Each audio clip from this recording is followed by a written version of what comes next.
يوم الجمعة الماضي أعلن النجم الفرنسي كيليان إمبابي البالغ من العمر 25 عامًا قراره بالرحيل عن صفوف الفريق الباريسي بانتهاء تعاقده خلال نهاية الموسم الحالي. وبهذا التصريح أنهى النجم الباريسي مسلسلًا استمر لعدة سنوات عندما رفض نادي باريس سان جيرمان عرضًا لبيع نجمه للفريق الملكي مقابل 150 مليون يورو.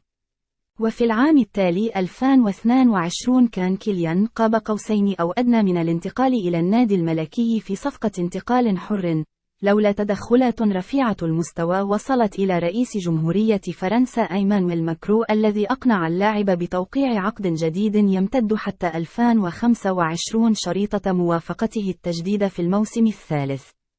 ورغم أنه لم يعلن بعد وجهته القادمة ويتحفظ بشدة أمام استفسارات وسائل الإعلام بإلحاح شديد، لكن العالم كله يعلم بأن قائد منتخب فرنسا في طريقه لتحقيق حلم الطفولة بارتداء قميص ريال مدريد. انتهى مسلسل كيليان، ويبقى مسلسل كروي آخر أكثر غرابة في فرنسا، وهو مسلسل النجم زين الدين زيدان، الذي قرر الابتعاد تماماً عن الأضواء بعد انتهاء ولايته الثانية مع ريال مدريد في صيف 2021.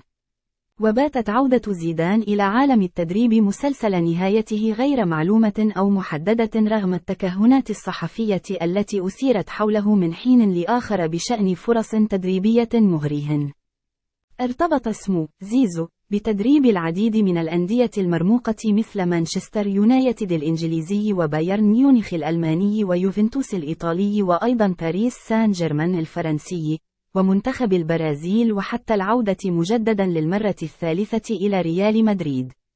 ولكن في كل مرة تتبخر هذه العودة برسائل مؤكدة على لسان زيدان نفسه دون أن يقدم مبررات واضحة، لذا ابتعد عن عالم التدريب لمدة 3 سنوات. وسردت الصحف ووسائل الإعلام ما يدور في ذهن زيدان بين حلمه بقيادة منتخب فرنسا الذي يجلس على مقعده الفني ديديه ديشامب بعقد يمتد حتى صيف 2026، وبين افتقاد النجم الفرنسي لروح المغامرة بالرهان على مشاريع رياضية غير مضمونة أو واضحة الملامح مثل تشيلسي ومانشستر يونايتد ويوفنتوس، أو لا تناسب شخصيته مثل باريس سان جيرمان أو لعامل اللغة مثل بايرن ميونخ.